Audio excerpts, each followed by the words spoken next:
परभणी जिल्ह्यात घरफोड्या करणारा आरोपी जेरबंद। स्थानिक गुन्हे शाखेच्या पथकाची कारवाई, मोबाईल व रोकड मुद्देमाल जप्त। परभणी जिल्ह्यातील सेलू पोलीस ठाणे हद्दीतील दाखल असलेल्या घरफोडीच्या गुन्ह्यातील संशयित आरोपीला स्थानिक गुन्हे शाखेच्या पथकाने गुप्त माहितीच्या आधारे अटक केले। या कारवाईत रोकड रक्कम व मोबाईल असा एकूण 45,000चा मुद्देमाल जप्त करण्यात आला आहे। गुरुवार दिनांक 27 ऑगस्ट रोजी स्थानिक गुन्हे शाखेच्या पथकाला गुप्त बातमीदारामार्फत बातमी मिळाली की पोलीस स्टेशन सेलू येथील घरफोडी गुन्हा क्रमांक 430/2025 मधील आरोपी इम्रान पाशा कुरेशी वय वर्ष 30 राहणार आंबेडकर नगर हा सध्या सेलू परिसरात आहे। त्यानुसार तातडीने कारवाई करत वालूर नाका सेलू येथे संशयितास ताब्यात घेण्यात आले।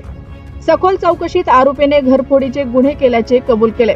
त्याच्याकडून मिळालेल्या माहितीनुसार खालील प्रमाणे गुन्हे उघडकीस झाले।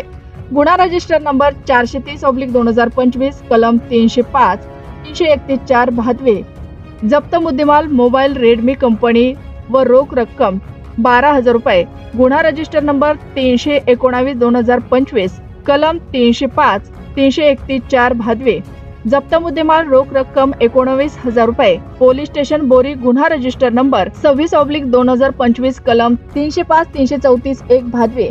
जप्त मुद्देमाल रोख 27,000 रुपये। एकूण जप्त मुद्देमाल मोबाईल किंमत 7,000 रुपये प्लस रोख 38,000 रुपये असा एकूण 45,000 रुपयांचा मुद्देमाल पोलिसांनी जप्त केला आहे। ही कार्यवाही पोलीस अधीक्षक श्री रवींद्रसिंह संतोषसिंह परदेशी यांच्या मार्गदर्शनाखाली अप्पर पोलीस अधीक्षक श्री सूरज गुंजाळ यांच्या नेतृत्वात स्थानिक गुन्हे शाखा पथकाचे पोलीस निरीक्षक विवेकानंद पाटील, सहाय्यक पोलीस निरीक्षक राजू मुत्तेपोट यांच्यासह पोलीस कर्मचारी मधुकर चट्टे, सुग्रीव केंद्रे, निलेश भुजबळ, संजय घुगे, विलास सातपुते, सचिन भदरगे, सिद्धेश्वर चाटे, गजानन क्षीरसागर, मधुकर ढवळे, नामदेव डुबे, राम पौळ, उमेश चव्हाण तसेच सायबरचे संतोष वावळ यांनी केले। या कारवाईमुळे घरफोड्यांच्या मालकांना दिलासा मिळाला असून पुढील तपास पोलीस स्टेशन सेलू मार्फत सुरू आहे।